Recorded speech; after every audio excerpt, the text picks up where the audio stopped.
Hello students, class 12 day 17 video 19। आपका atom and nuclear का topic चल रहा है न्यूक्लियर फिज़न। जो हमने प्रीवियस वीडियो में कवर किया वो पार्ट ए था, अब करेंगे पार्ट बी। मैंने आपको बताया था जब एक न्यूक्लियस डीके होता है Y + Z में, तो ये आपका पेरेंट न्यूक्लियाई होता है और this is your daughter nuclei. तो फिज़न के बाद जो आपके डॉटर न्यूक्लियाइज बनते हैं, इसे न्यूक्लियस कहो क्योंकि न्यूक्लियस का प्लूरल न्यूक्लियाई होता है, ठीक है। डॉटर न्यूक्लियाई जो बनते हैं ये अभी भी कैसे होते हैं? रेडियो एक्टिव होते हैं।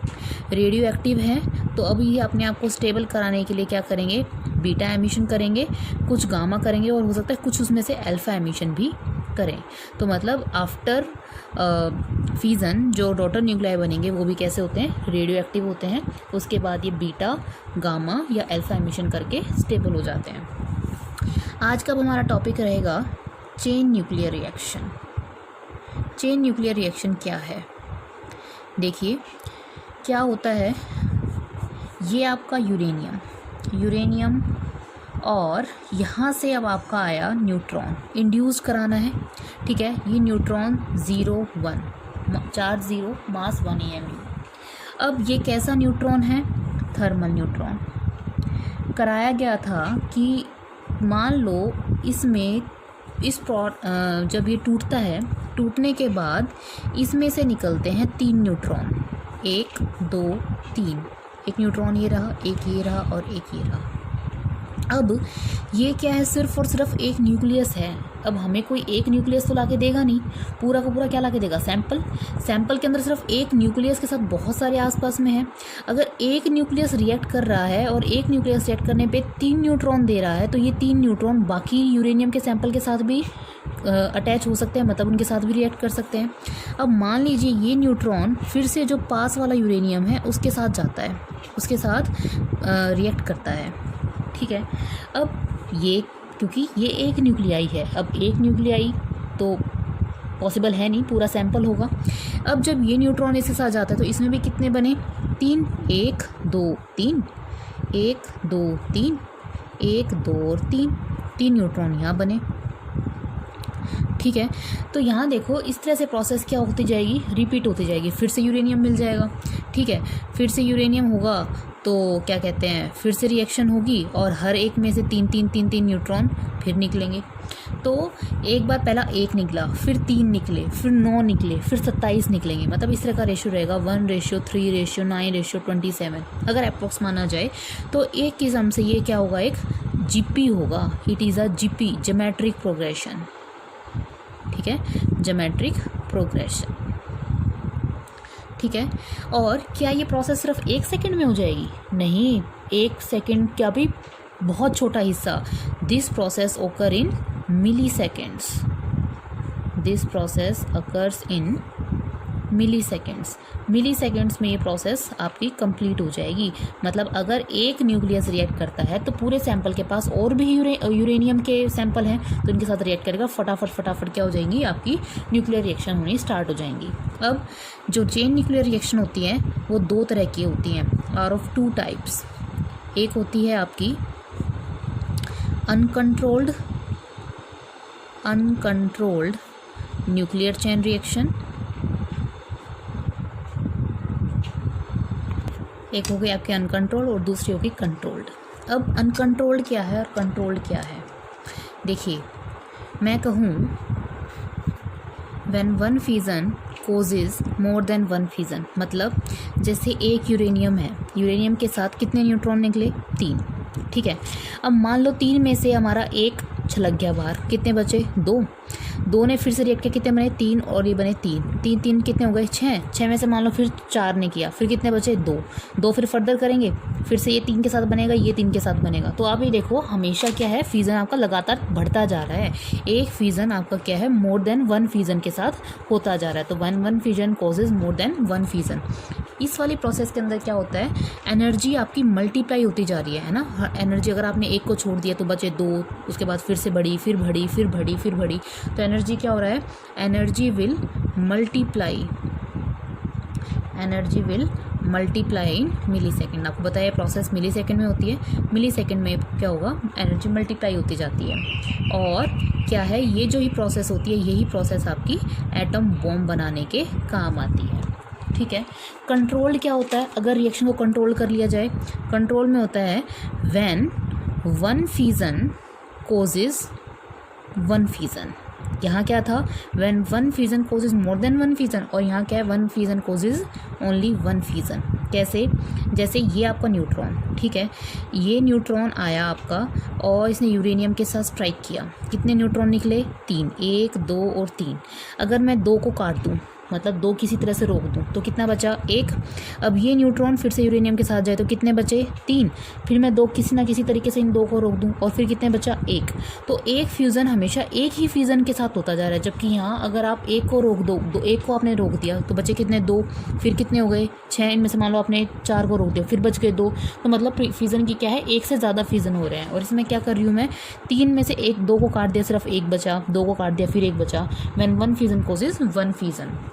इसमें जो एनर्जी लिबरेट होती है, energy liberated at the constant rate, energy जो है आपकी कांस्टेंट रेट के साथ लिबरेट होती है एट द कांस्टेंट रेट। ठीक है। हमारे भारत में ये इसका जो प्रयोग है, ये न्यूक्लियर रिएक्शन का, न्यूक्लियर रिएक्टर्स में इनका प्रयोग किया जाता है। ठीक है। और न्यूक्लियर रिएक्टर में प्रयोग किस लिए किया जाता है, इलेक्ट्रिसिटी बनाने के लिए। और हमारे भारत में करीब 3.33% इलेक्ट्रिसिटी का इससे आता है, न्यूक्लियर रिएक्टर से। और पूरे वर्ल्ड का 10% करीब एनर्जी जो है, इलेक्ट्रिसिटी, वो आपकी न्यूक्लियर रिएक्टर से बनती है। तो वहाँ कंट्रोल्ड चेन रिएक्शन यूज़ की जाती हैं, हाँ, न्यूक्लियर रिएक्टर के अंदर। ठीक है। अब हम पढ़ते हैं डिफ़िकल्टीज़ क्या होती हैं चेन रिएक्शंस में। डिफ़िकल्टी पहला है poor concentration of a fuel, uranium 235। हमारे नेचर में जो यूरेनियम मिलता है 238 और यूरेनियम 235 दोनों मिलते हैं, बट यूरेनियम 235 बहुत कम अमाउंट में होता है। हम ये कह सकते हैं 1000 किलो के अंदर, in 1000 kg natural uranium only 7 kg is fuel। कौन सा फ्यूल, यूरेनियम 235। यानी कि 1000 किलो के अंदर सिर्फ 7 किलो हमारा 235 यूरेनियम होता है। अदरवाइज़ कैसा मिलता है, यूरेनियम 238। ठीक है। अब आप कहोगे कोई बात नहीं, यूरेनियम 235 कम है तो क्या हुआ, हमारे पास यूरेनियम 238 तो है, हम यूरेनियम 238 का यूज़ करके न्यूक्लियर फ्यूज़न कर लेते हैं। बट न्यूक्लियर फ्यूज़न यूरेनियम 238 से इतना आसान नहीं है। क्यों नहीं है? अब आप कहेंगे कि यूरेनियम 238 आपका आराम से यूज़ हो सकता है, बट प्रॉब्लम क्या है, यूरेनियम 238 इज़ नॉन फिज़ाइल। नॉन फिज़ाइल का मतलब ये नहीं है कि फीजनेबल नहीं है, फीजनेबल है। जैसे यूरेनियम 235 को आपका स्लो न्यूट्रॉन चाहिए था, उसकी एनर्जी कितनी होती थी, यूरेनियम 235 के लिए आपको मैक्सिमम एनर्जी 1 इलेक्ट्रॉन वोल्ट, और हमने तो बल्कि 0.025 इलेक्ट्रॉन वोल्ट यूज़ की थी। इसके लिए जो एनर्जी चाहिए वो करीब चाहिए 1 मेगा इलेक्ट्रॉन वोल्ट या उससे ज़्यादा। मान लीजिए आपने इस यूरेनियम को स्ट्राइक कराया और न्यूट्रॉन की एनर्जी आपकी जो है वो 1 मेगा इलेक्ट्रॉन वोल्ट से ज़्यादा की है, तो मान लें कितने न्यूट्रॉन बने, 3 न्यूट्रॉन बने। जो ये 3 न्यूट्रॉन बनेंगे ना, ये न्यूट्रॉन्स लेस एनर्जेटिक होते हैं। लेस एनर्जेटिक होने के कारण अब इसको तो क्या चाहिए, ज़्यादा एनर्जी वाला चाहिए हमेशा। यूरेनियम 238 को बने कितने, 3।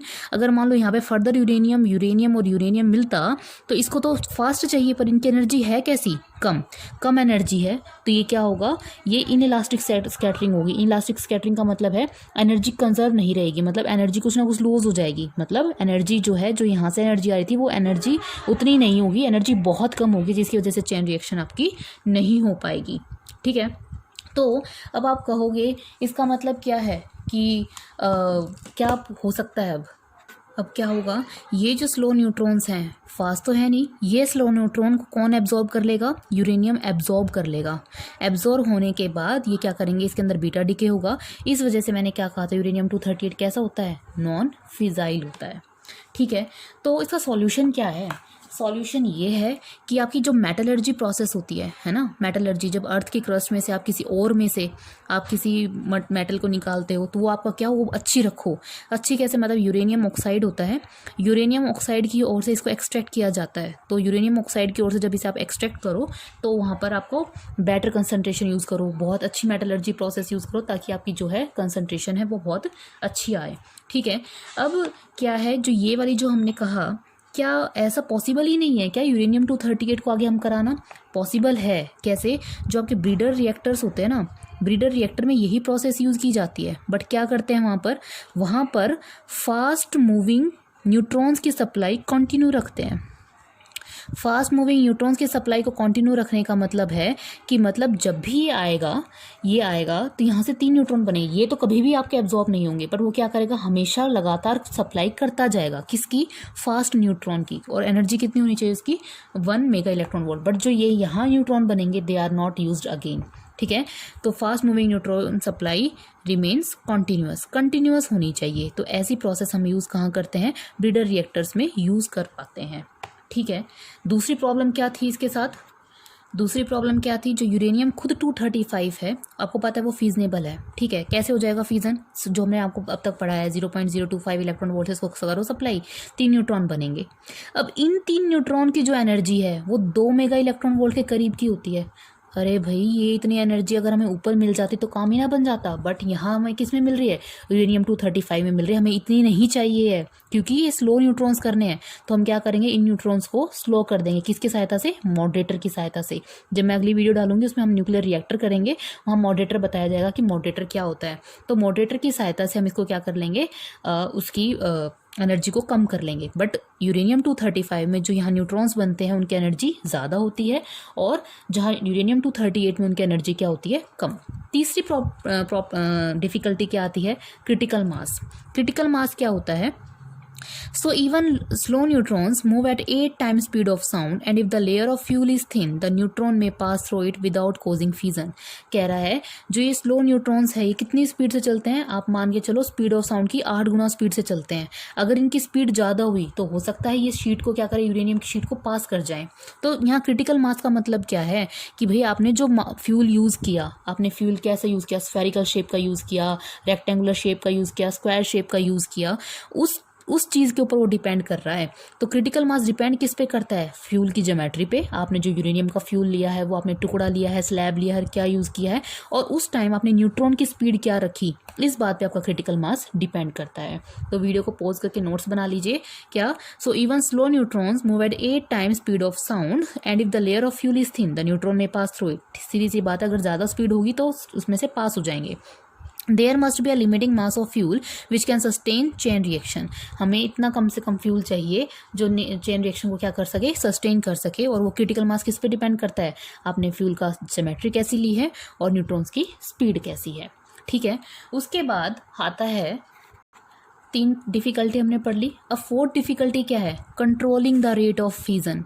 अब फ्यूज़न के रेट को कंट्रोल करना बहुत मुश्किल है। मैंने आपको बताया था कि आपने यूरेनियम में से जैसे एक न्यूट्रॉन का कराया तो 3 बने, 3 में से आपने 2 को काट दिया, 1 को आगे बढ़ाया, फिर 2 को काट दिया, 1 को आगे बढ़ाया। वो इसको किससे लिखा जाता है? के से। के क्या होता है? It is the ratio of number of fusion in present generation upon number of fusion in previous generation.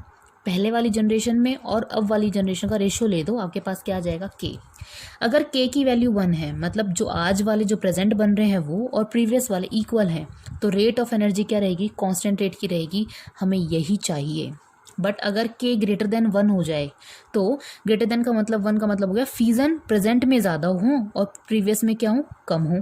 तो इसका मतलब क्या है? वहाँ पे एक्सप्लोजन हो जाएगा, एटम बॉम्ब बन जाएगा। रेट ऑफ एनर्जी क्या होगी? बहुत ज़्यादा हो जाएगी, आपकी अनकंट्रोल्ड रिएक्शंस हो जाएंगी। ठीक है, अगर के की वैल्यू लेस देन 1 है तो number of fusions are decreasing. Number of fusion क्या होंगे?